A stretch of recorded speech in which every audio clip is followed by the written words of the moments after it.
Hey there, Bill. Can you hear me at all? I can, yes. Awesome. Thanks for adding me that way.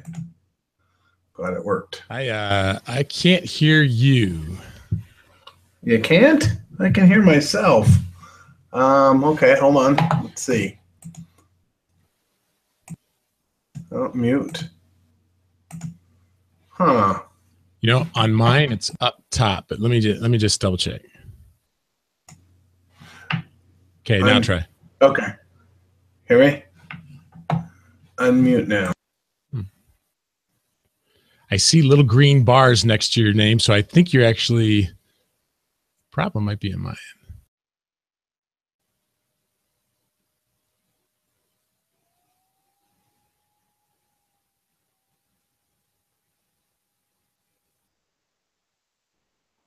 Try talking again.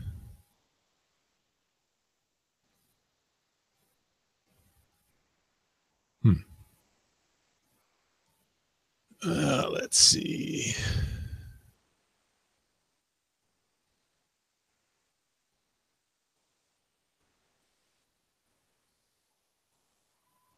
Hey, Peter.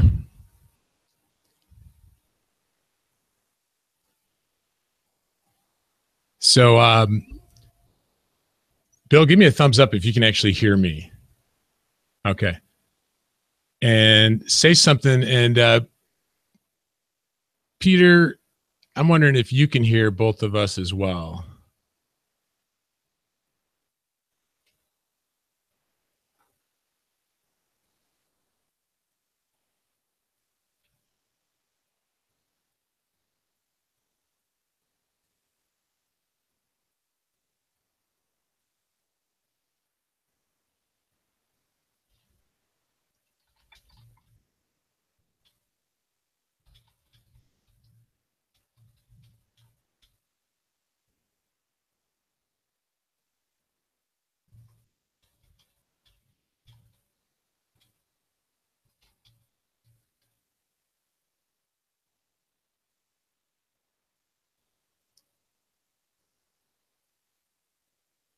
Let's see.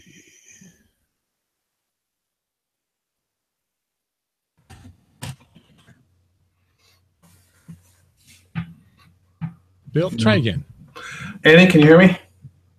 Can you hear me now? Can you hear me? Wow, that's crazy. Huh. What do we do? I am not muted. You know, if we know sign language, this would actually help a lot. So we're going to have to try that. That would be good. What do we do? Should we? All right. So let's see. Yeah. Why don't you try that, Bill? Okay. It's kind of like the reboot idea, right? Yeah. When in doubt.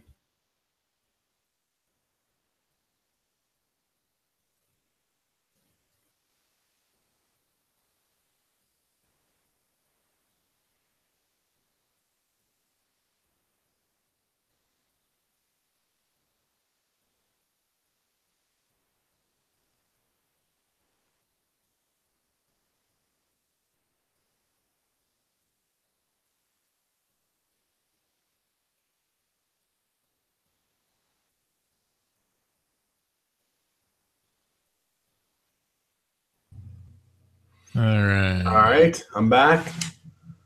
So, Bill, when you talk, I see the little green bars. Yeah. And so that makes me think that you're doing everything right. It might be on my end. Yeah, I can totally hear myself. Yeah, I see the green bars. So, Bill, as well. talk again.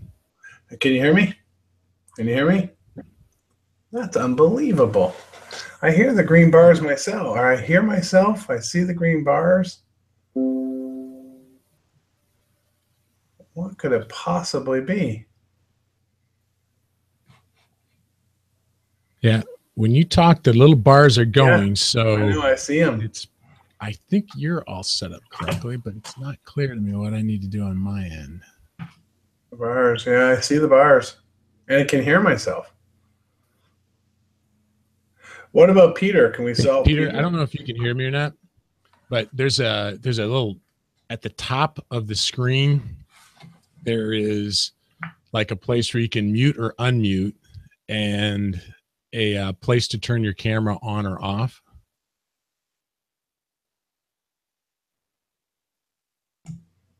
Yeah. Mine's fine. Hey, Bill, I got mine figured out. I can hear you now. Okay, perfect. Yeah. There was a setting of default speaker. I saw that. So I did not want to default to the old sign problem. Maybe a little slower. Yeah. I think we're good now, though. So we got to get Peter set up here. So I see the fact that we don't see Peter makes me think we might have an issue with his camera. Yeah.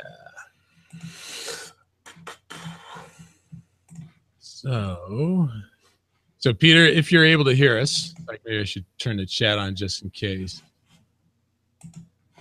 Okay.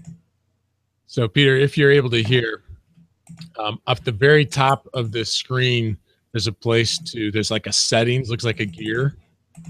And under that gear mark, or under that gear icon, set the camera. So we just lost Peter some. Oh, yeah. This might be a one-person roundtable, dude. That's all right. I can talk forever. Yeah. Are we missing? Who else are we missing? Well, Hussein said he's going to remote, and he's going to try to make it. He said, but it's just so hard to get everyone's schedules lined up that I'm like, you know what? If you can make it, I would love to have you. But yeah, well, you've given us plenty of notice, so. Well, you know, I like a little 1 month lead time, but yeah, it's okay for me. It's 7 a.m., so I'm good. I got a whole work day ahead of me. I like that picture in the background. Is that John McEnroe? It is. It's a stand-up. He is my hero. And that's a signed wooden racket in a frame. Those are British stamps of McEnroe. When I was over in England, I got stamps from him. Bill, that's awesome. Yeah, he is my hero. I love him. It looks like he's got a halo over his head. And it's a tennis racket. I was going to say, but if you sit just right, it looks like there's a halo on top of you. Oh, perfect. Yeah. No, it was a one-time stand-up cutout that I got from a tennis store, and I said, "Oh, I have to buy that." Oh, man. So yeah, it's cool. You can't get that, of course, anymore. Not going to happen. No. All right, let's see if we can help Peter here. So there is their user. I might have just gotten a text message.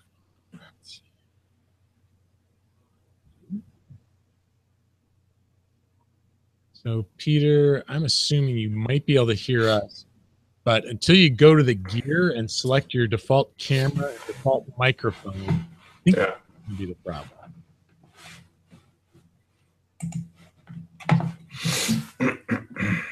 So it looks like the mic sensitivity is for Google to figure out which camera to put on. Oh, interesting. Reasonably sensitive. So I guess no burping while the other person's talking. I guess. Yeah, I'll just hit mute. If I hit mute, that's perfect. Yeah, I'll mute on the mic. Okay. All right, that's cool.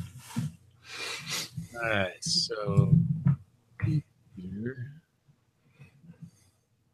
he's not hidden.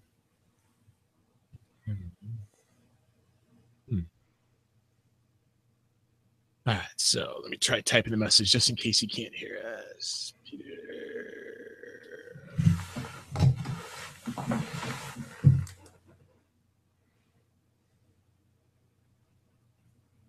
Group chat. He's going to try it again. Hussein says he's in the process of joining via email.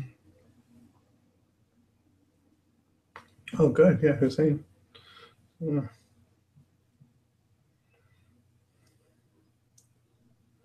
All right, Hussein, you made it.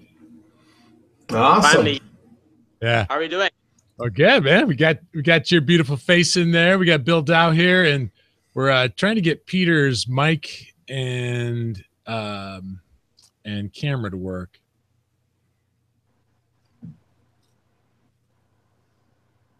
But I'm not sure what Peter's saying.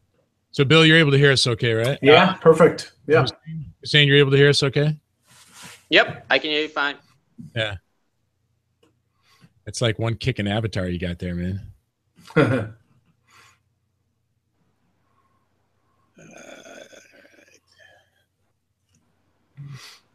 I had Peter's phone number, which I don't think I have. I'm actually calling this one. He dropped out again. Wonder what's happening. Yeah. Not seen an email from him yet. Give him a couple other swings at it.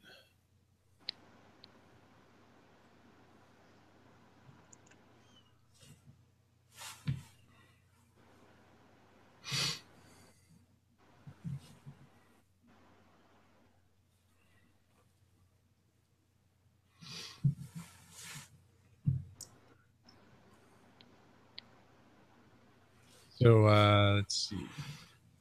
Hussein, did you actually turn your camera off, or does it do that when you don't talk? Yeah, so I think when I switch between apps, it looks like it might be changing it.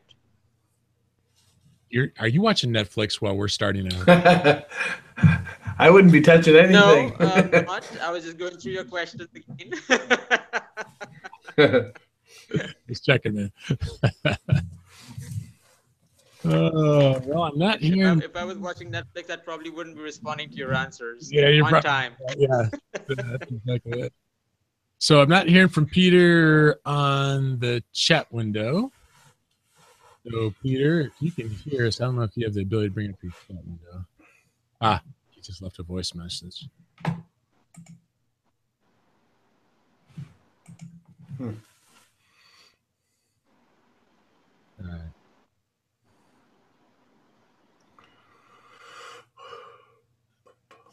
Let's just listen to that message real quick, see what he's saying.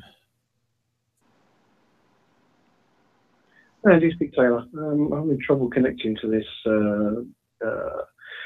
Google Hangouts. It clicks me in. It allows me to start a video, and it tells me that you and are on the call. I'm going to try let's just try again. So it tells me Bill Dow, and you are on there, and I join the Hangout on air, and I get nothing. I can sit here around. And then you can email me, can you call back, whatever. Yeah, I'll give him a call here.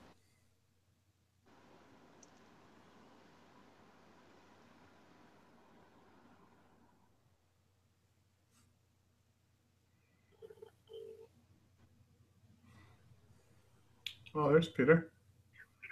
Hey, Peter, it's Andy.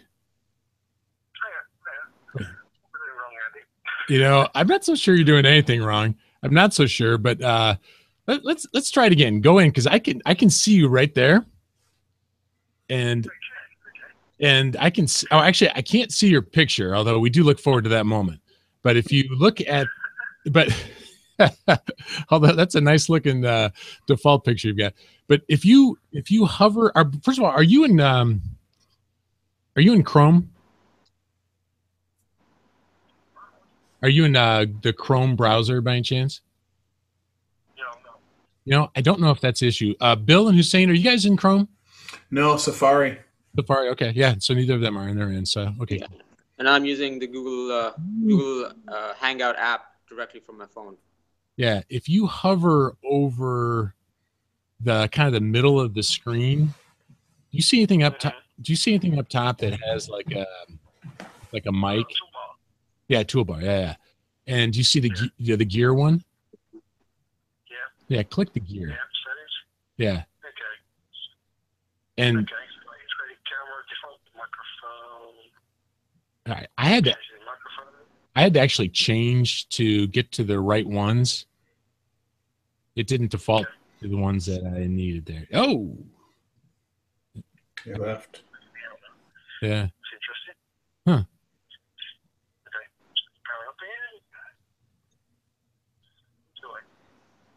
Yeah, let's see. Well, the fact that it dropped you out when you went into that, man, that's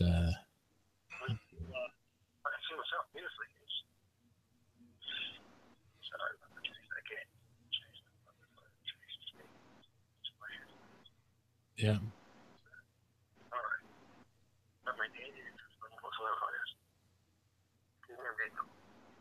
All right, and so the fact it is not doing it. Oh, God, Peter, I'm so sorry about that. Yep.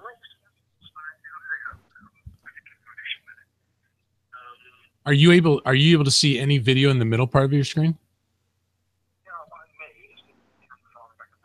Yeah. Huh.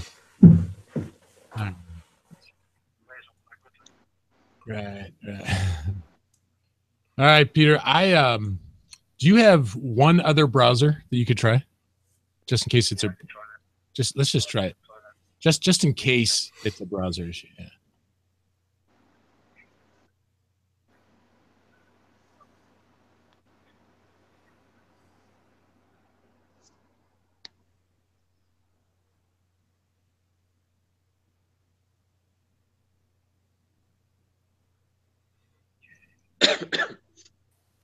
Oh, wow. Look at that. I got him. That's it, yeah? Yeah. All right, okay. Coming up. There you go. Awesome. Wow. Technology is a thing, isn't it? Yeah, so apparently Microsoft doesn't work. Wow. Yeah. Who'd have thought? Yeah. Who would have thought? What went out for Bill and I? We tried rebooting. We tried, so it's just a perfect day. Hey, thanks for the patience there, Peter. No problem. No problem. Diligence pays off. I think I learned that from the lazy project manager somewhere along the lines. Excellent. Yeah.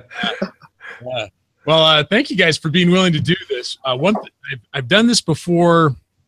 One other time using this, and I found that the interface, when it decides to look back and forth on the camera, is very, very sensitive to background noise. And so if we can't tell the neighbor's dog to not bark or something like that. But with any other noise, how did you mute yourself, Bill? Was it that toolbar up top? Oh no, I actually just use a hard mic. I got one of the Yeti mics or whatever. I just muted myself that way. Perfect. All right. So that sounds good. All right. So any questions before we start up, guys? No. Nope, I'm good. Let's do it. All right. Well, it's working. Let's go. Make the most of it. All right. Let's do it. I'm excited to be joined today by some of my favorite voices when it comes to the topic of the project management office. So let's have each of you introduce yourself, starting with Peter. Yeah, hi there. My name is Peter Taylor. I'm probably more famously known as the Lazy Project Manager. And I've been in project management way too many years, but I'm a speaker, author, and currently I'm a consultant working in a major transformation program in the UK. Okay, Bill. Excellent. Bill Dow, calling in from the Seattle, Washington area. So I'm a 4-time author. I've presented across multiple conferences. And really, I'm here to give PMO and project management expertise to folks. That's great. And Hussein.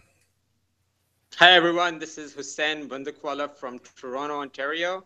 And I help small to mid-sized businesses help set up their PMOs, so companies that are within 150 to 500 employees range. Really help folks, who've either been setting up the PMO for the first time, and especially folks who are sort of, promoted from within and may not even have prior project management experience or extensive project management experience. All right. To really help them set up their roadmap and get buy-in and really be a sounding board for them. Sounds good. Well, I am so glad to have you guys here. Let's start in with the state of the PMO today, okay? I'm interested in seeing, from your experience with the clients you guys work with, what seems to be working and not working. So, Peter, let's start with you. How would you summarize what you're seeing with PMOs in the companies you're interacting with? Yeah, great question to start with, because I'm seeing an explosion of PMO everywhere. Now, we kind of have to start with what on earth does PMO stand for? Is it project management office, portfolio management office, program management office? The joke is, of course, projects mostly over budget. That's the good one. But there's that confusion to start with, but it seems to be PMO is the answer for everything. So I'm seeing a mass, when I wrote the book a long time ago, I struggled to find 100 PMO jobs out there around the world. I could probably find 100 in London right now with PMO in their title. That's the good thing. But I think the bad thing is that organizations don't truly understand what they're necessarily getting with a PMO, what they need from a PMO. And so I think the challenge is finding the right type of PMO for an organization, understanding what the business truly needs. And the other thing I think I've seen, the challenge, if you like, is around the kind of rigidity of PMOs, the fact that they're created and then they become an administrative overhead. So I'm seeing some really good stuff. I'm utterly delighted that there are so many PMO roles out there, from analyst all the way up to head of PMO or whatever. We're even seeing some chief projects officers, which is wonderful. But interest is also bringing about significant growth in challenges to PMOs as well. That's kind of what I'm seeing out there. Yeah, that's great. Bill, how about you? Yeah, hit and miss, really. They start, they fail, right? They start up again, they fail again, right? I call it the PMO cycle in both the books I wrote. And I really see this as like a 3-year period. They start up, something's exciting, and then something happens and they fail again. When I think about what's working, I think really around prescriptive and kind of that directive PMOs, a lot of project managers want to know what status reports to use, what issue and risk logs to use, and they really like that kind of that directive process. Hey, give me this status report, give me this log, give me this type of thing. And so I like that part of it. What I'm struggling with and what I've seen fail quite often are the supportive PMOs, just setting up to do training. Often people go through that training and then they forget when they go back to the real job, and so that's what I'm seeing. Really in the bucket right now of what's happening from a PMO perspective. Yeah. Okay. Great. Hussein, what are you seeing? Yeah. So specifically from the small to mid-sized space, what I'm really seeing is that PMOs, or rather not having one, is really seen as a perceived problem versus a realized problem. And I think, when companies or organizations are not getting their initiatives done, they're not, or not getting done on time or on budget, and not having sort of the predictability and consistency of how initiatives are happening, they typically blame it on other things versus the absence of governance, etc. So, and that's something that PMOs can really help them with. But what they do is they try to do a few things that are without, other than setting up a PMO, and that doesn't work. And then when stuff starts hitting the fan, then they realize, okay, we really need a PMO. And sometimes they are able to go ahead and get it up and going pretty quickly, but sometimes they might need outside help, which they don't really reach out for till they actually finally realize, okay, let's try to get something out. So it's really the whole process of finally realizing the problem and doing something about it the right way. I think that cycle is long, and people who try to get ahead of that, they're able to see the results pretty quickly. Yeah, that's cool. I'm thinking of 2 organizations that I work with that when I think of like places with PMOs that are really doing a good job, one of them is a financial services company, and from a what value do they bring? They probably the best I've seen, where really good standards, practical, finely tuned the organization. I mean, very relevant from that regard, and certainly on the training side. But the other one I'm thinking of, this director of the PMO is a seat at the table. The financial services one isn't like that. And I'm telling you, that's critical. He's almost more like a chief technology officer as the director of the PMO. And I'm sure you guys have seen this as well, kind of this spectrum. Both of them are adding value to their company, but in significantly different ways. So let's kind of move the discussion here to, let's say someone listening, they don't have a PMO currently, but because of our amazing persuasive powers here today, man, we really need to build one of these. So Bill, let's start with you, because I know you and Peter both have written a lot about this. Yeah. But let's start with you. What are some of the most important steps that you'd recommend for someone standing up a new PMO today? Yeah, so I basically have documented this twice. I said there's really 12 key steps in building a PMO. Okay, now 12 is a lot, so I'm going to break it down. The first thing you have to get is executive support. You need executives to support this, or this is never going to last. And then Peter mentioned it, but what's the P in your PMO? Is it portfolio? Is it program? Is it project? Right? Is it a combination of the two? You need a model. You need to know if you're directive, if you're supportive, if you're enterprise. You got to pick that. You got to get resources. You have to have some basic tools, and even the tools could be risk and issue logs, processes, some processes that are associated with that tools, and then some basic reporting. So those would be like the 6 things that you have to kind of secure while establishing a PMO. Yeah, that's good. That's a nice summary. You know, for a guy who writes a lot, that's to put that down and just like that was very impressive. Thanks. Yeah. So, Hussein, you're working with a lot of organizations, like you said. I mean, they got nothing, and you're trying to help them. So, what are a couple things you try to do to help them get started? You know, the first thing that I really ask them is why do they really need a PMO? And that is one question that a lot of organizations have a trouble answering. You know, some of them may just even need, you know, good project managers at that specific point in time, and that would just do the trick for them. But just making sure that they understand why the PMO is needed and getting that perspective, not from 1, 2, but a multitude of stakeholders, you know, including, you know, let's say executive sponsors for the PMO, including potential partners, departmental partners, and as well as, you know, if those organizations already have any program project managers or coordinators, getting their take in it as well. I think just getting that why answered is a big piece, and it takes, even if it takes some time to set that up and get the right answers and get that consensus, I think that's well worth it. So I really ask the organizations to take that time and really become very crystal clear on what is the true reason that they need the PMO. Yeah, sounds like a good place to start. Peter, anything else come to mind? Yeah, a couple of things. I mean, you know, I'm a really simple guy, as you know, and I try and break things down as simply as possible. So, you know, my take on this is that if you think about projects, it's just about doing it the right way. That's all it is. It's doing it the right way. And then I think, you know, the program is doing the right projects in the right order, and the portfolio is doing the right things for the company. So you can extrapolate that to the PMO, and I think it's doing it with the right people. So, you know, 1, you know, get some great advice. 2, get a great leader and get your very best people inside the PMO, because they will make a difference.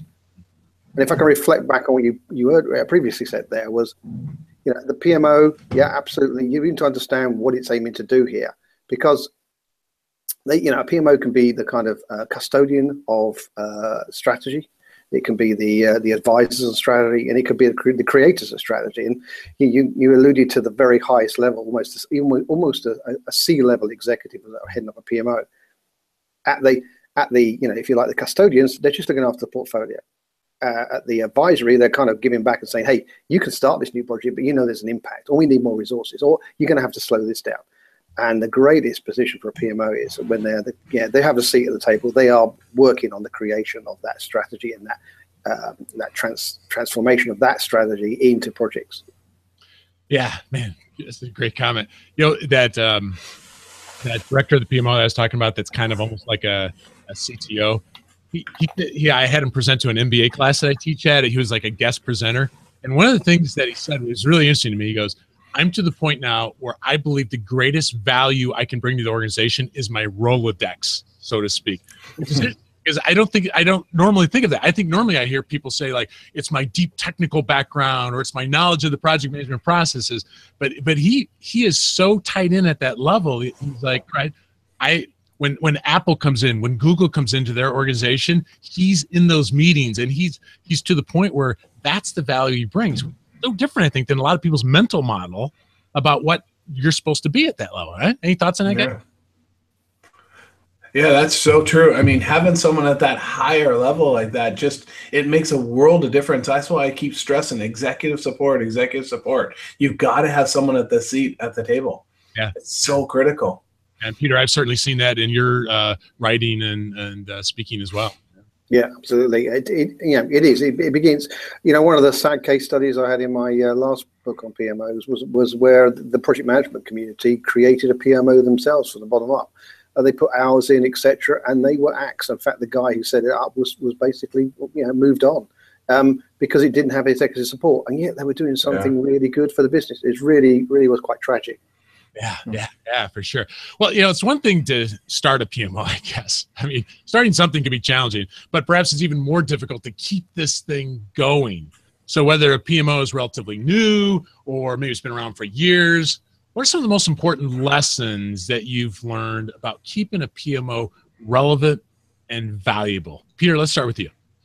Yeah, I'm going to go back to my balanced PMO model, which is the 5 Ps. For a PMO to be successful, it's about people, it's about process, it's about performance, it's about promotion, it's about your underlying project management systems. The people and process, you've got to get that balance right. If it's all about processing, you are the project police, which is never a good thing. It's all about the people. It's not having the structure, etc.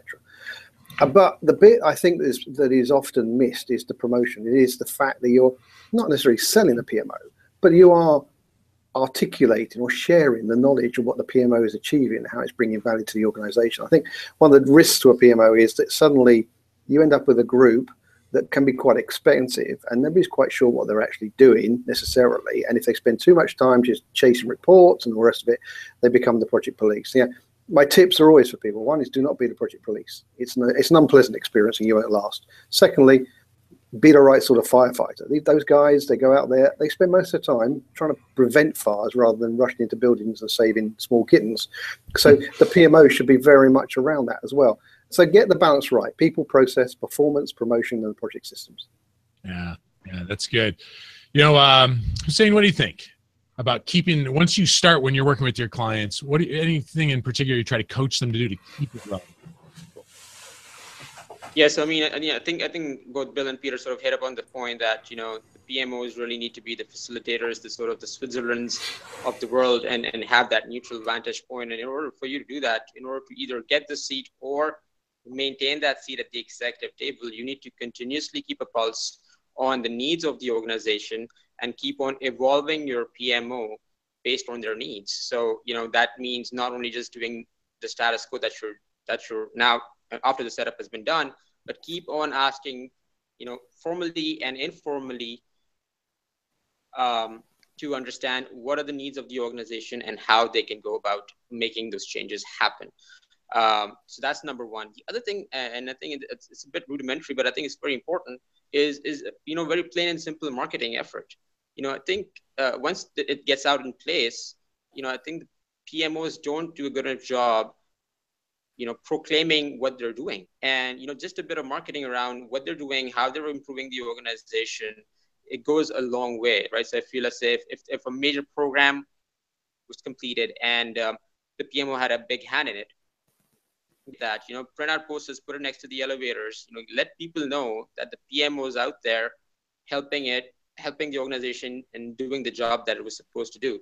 So once that happens, organization or departments or areas within an organization that once weren't included as part of the influential area of the PMO would say, what, this might be interesting. Let me go approach these guys and see how they can help me. And that way they keep on going and expanding their footprint within the organization and continuing to add additional value to the workplace.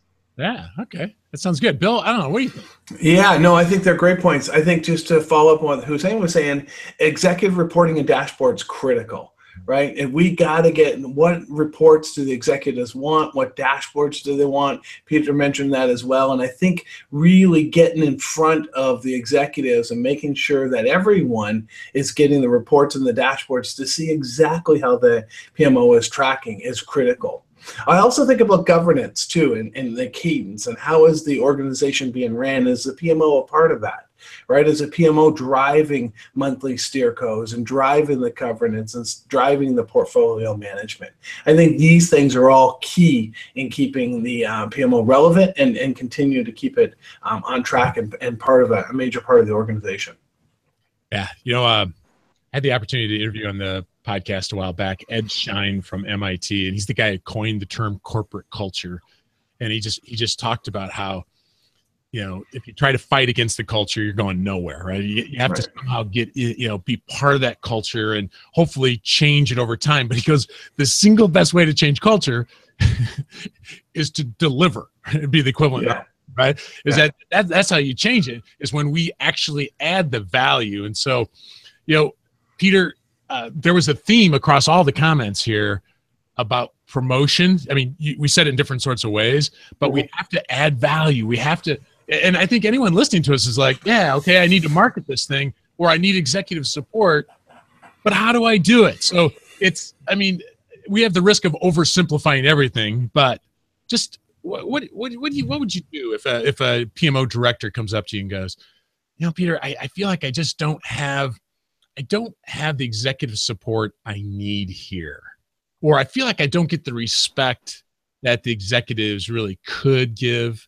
So what are a couple things you might coach that person to do? And I'll ask you. Yeah. Okay. So yeah, I joke when I run workshops is, phone up your CEO and see how quickly they recognize who you are. Hopefully they do. Well, there's a great touch point about, how well you're promoting, how well you're understood. I think, you have to be very proactive in a lot of this stuff. You have to have the information to hand. You have to track the improvements that the PMO is delivering. The metrics are really important. All those statistics and reports are useful. But also, I think you need to get yourself invited to meetings where you can talk about the PMO, represent what the PMO is doing.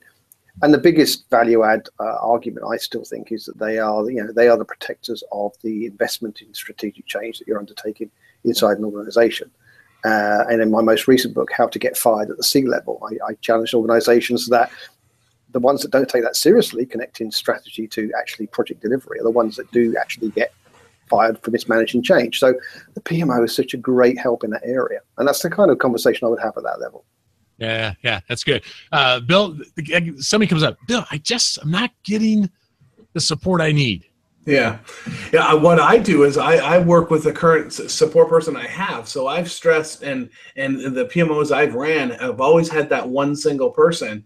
And my best advice is to work with that one person to get one or two of his peers, because that PMO cycle, they come and go in that 3 to 5 year range, right?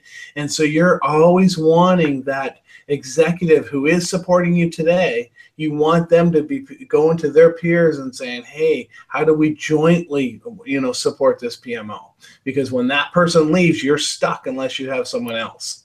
So it's that, that peer-to-peer relationship. And really at that level, those peers like really talking to one another and working very closely together. So it's an easier sell than someone who's not at that level trying to get a second one on their own.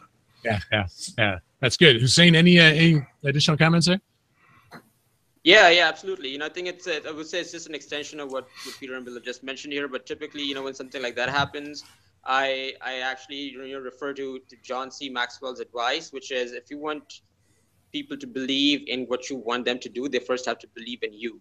And so, you have to make sure that through your one-on-one relationships, you have shown the credibility that you can deliver and that you're someone who can be trusted. That's number one. Number two is, the earlier comment I mentioned about getting feedback on why you need a PMO.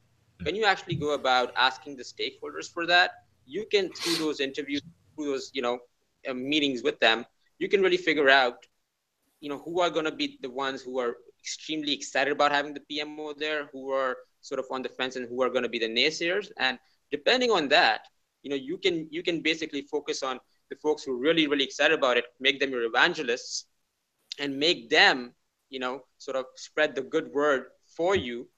And that will eventually, trickle down into the naysayers as well.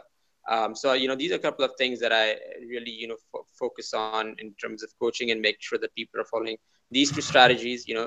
They're simple, but they need time, and you just need to be consistent about it.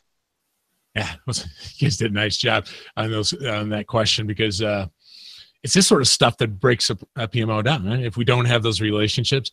And this guy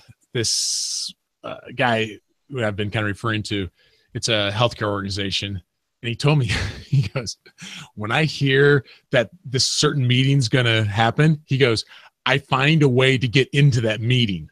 And so I think there's an interesting assertiveness here that's part of our leadership. And so he would say, he hears, so he gets to know the executive assistant really well. And so when he finds out that meeting's going to happen, Apple's coming in, he'd be like, I'm going to make sure I'm in that meeting. And ultimately, I guess it comes down to, he tracks the metrics, like you guys mentioned. He has the metrics. He can tell you, at any time, of course, what the portfolio looks like, but also what the numbers are. He just has the answers to any question it seems like they bring up. So it's actually really inspiring to see. But I think he would say, maybe it should be a God-given right that we get the executive support, but that's not the case, right? Oh.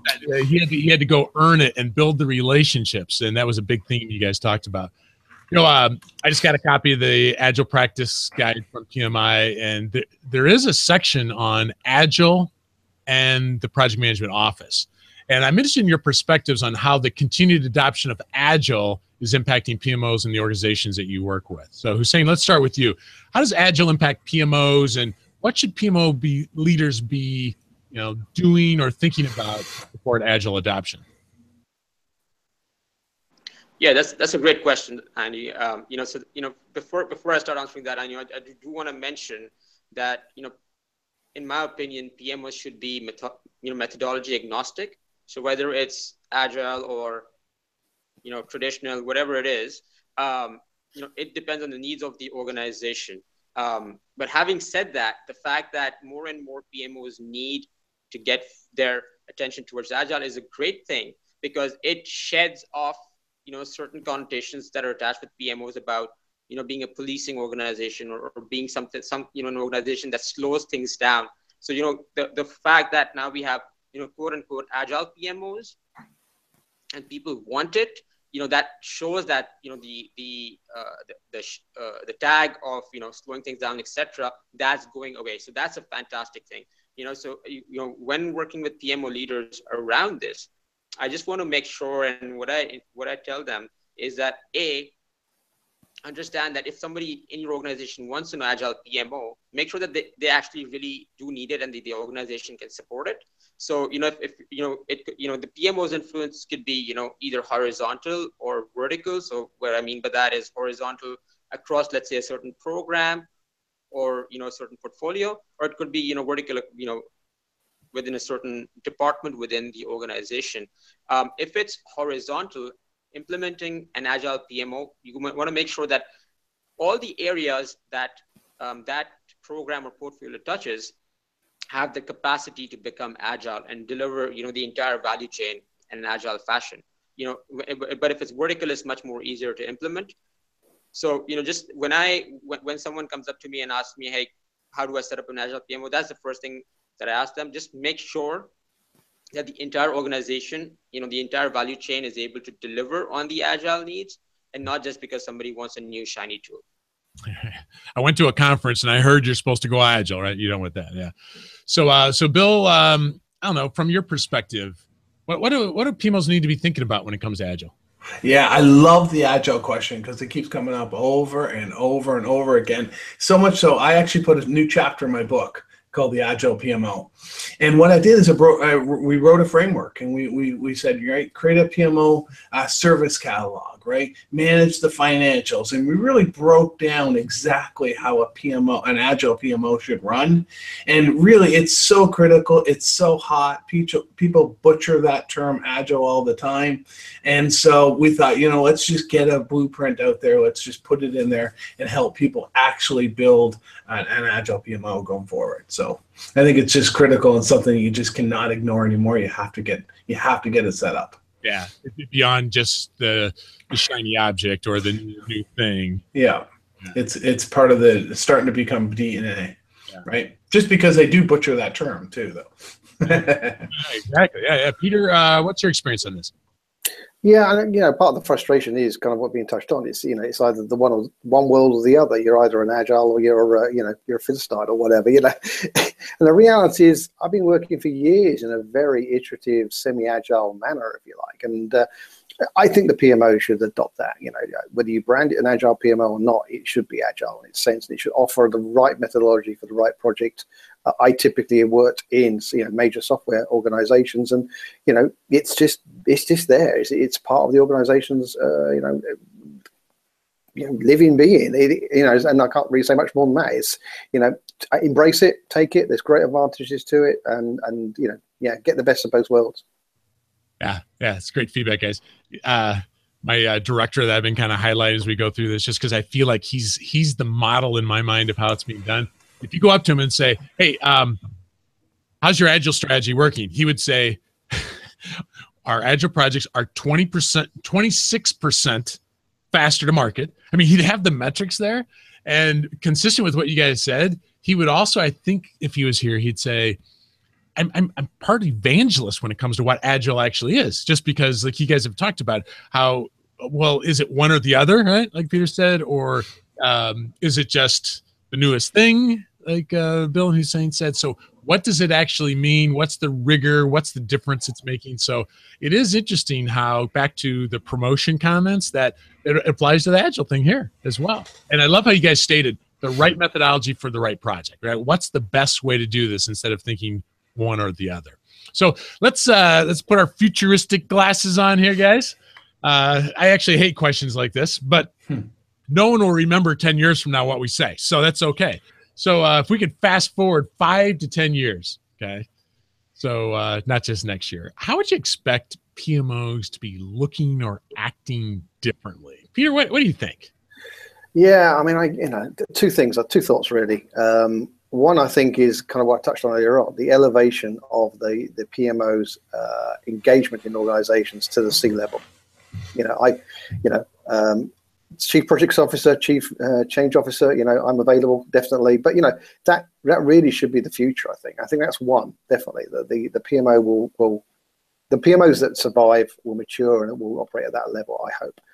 The second thing is, I think, and I keep going back to this, one of the biggest challenges, I started in project management years ago, and I'm part of the accidental project manager generation. The big challenge I see right now, which PMOs can definitely help, and PMOs I think will eventually absorb some ownership of, is we are in the age of accidental project sponsors. These guys are good, but they've got a project management background, and that will change. And I'm just going to reflect that, I did some research for a book on sponsorship, and the three numbers I'd always tell people are 85, 83, 100. And this tells you everything you need to know about project sponsorship right now. I asked a large number of companies. 85% said, yes, they have project sponsors in place and they were leading change. That's a good number. It can improve. Then I asked the second question, what are you doing to support your project sponsors? And 83% of them said, absolutely nothing. We expect them to magically do it. Last question, here's a killer. 100%, it was 99.5%, but I'm rounding it up. 100% said it was really important to have a good project sponsor for project success. Now, I would love in 5 to 10 years that is no longer a problem. The PMOs help solve that problem. The PMO has someone on the board, and life will be fantastic. And I think it's a very exciting future. Yeah, I like that. I like that vision there. Okay, that sounds good. I don't know, Bill, what do you think? Well, they're not going away, right? And if they do go away, they come back, right? So they go away, they come back, they go away, they come back. But, where I'm thinking is that we still need to focus and mature the people in the roles. So let's take program management, for example. That's still a very immature role across the organization. PMI's done a little bit with it. They're trying to do a little bit more with it. But I'm starting to see that we really need to mature the people within portfolio management, program management, and project management. And then, of course, Agile, right? You're going to see way more Agile PMOs out there. And across not just IT, we're starting to see Agile being tried in different industries, such as construction. They're starting to work there. Obviously, it started with IT, but you're going to start seeing in the 5 to 10 year range more Agile in the various other industries as well. Yeah, I agree. Hussein, what do you think? Let's put your futuristic glasses on. What do you think? Yeah, I have a couple of thoughts in mind. So, much the way it becomes very evident that you need an IT department or a finance department or a marketing department. I think the whole cycle of, PMOs being from a perceived problem to a realized problem, reducing that cycle to a very, very short span of time. That's something that I hope we can come to a point in achieving that. So that's point number one. Another point is, the fact that PMOs are naturally provided, a seat of neutrality. Right now, you see that, PMOs are typically, reporting to, the CTO, the CIO, and there's not much neutrality within, IT versus non-IT projects or IT versus non-IT stakeholders. And, breaking away from that and something what Peter alluded to, he was referring it, to at a much higher level, having its own C-level seat, but even just a neutral seat at the table is something that would be fantastic for this organization. Yeah, I mean, the truth is it's so hard to predict, but one thing I think we can all say is if we're not adding value, regardless of the role, we won't be there, right? And so I know in the Agile Practice Guide, a core principle of Agile is servant leadership. And I think that mindset within the project management office, whether it's called that, which I would guess it would be in the future, but regardless, it is, if we're not helping the delivery, it doesn't matter. Right? And that it has to do that in order to survive. So well, I've enjoyed our conversation, guys. As we wrap it up, I'd love for each of you to let our listeners know where they can learn more about you. Bill? My whole world sits at buildalpmp.com. So webinars, my books, my mentoring page, my store, absolutely everything's at buildalpmp.com. And your John McEnroe tchotchkes behind you. That's right. And tennis is my life. So okay. And Peter, how about you? It's easy enough. It's www.thelazyprojectmanager.com. You can go find me there. Where else? But I also do a podcast as well. It's a Lazy Project Manager podcast on iTunes, etc. And I'm on LinkedIn. So please, any listener want to connect to me, talk more about PMOs, get out in there and connect to me on LinkedIn. Absolutely. It's a great podcast. And Hussein, how about you? Yes, I'm the founder and chief PMO coach at Parwaz Consulting, and you can find me at www.parwazcc.com. So that's PARWAAZCC.com, and there you can learn a bit more about myself. Get my blogs there. Figure out a way to get in touch with me so we can have a chat or any questions that you might have, and even download the ultimate guide to setting up a PMO. It's a 12-page PDF guide. Over 50,000 people have downloaded it, and they're using it to either, get their PMO set up or educating their executive leaders on it. So that's where you can find me. That's great. Thank you. Well, for those listening, please check the show notes to get links to the websites for my guests. Guys, thank you for joining us on the People and Projects podcast. Thank you. Yeah, thank you. Bye-bye. That is a wrap, man. You guys are rock stars. Way to go. And boy, Bill was in a hurry to get off. Doggone it. Check that out, man. He's got he's got a tennis match. Well, it is officially almost 8 o'clock in the morning there. Hey, you guys played along really nicely. Way to go. Nice job. Way to go. So it's fun. It's fun.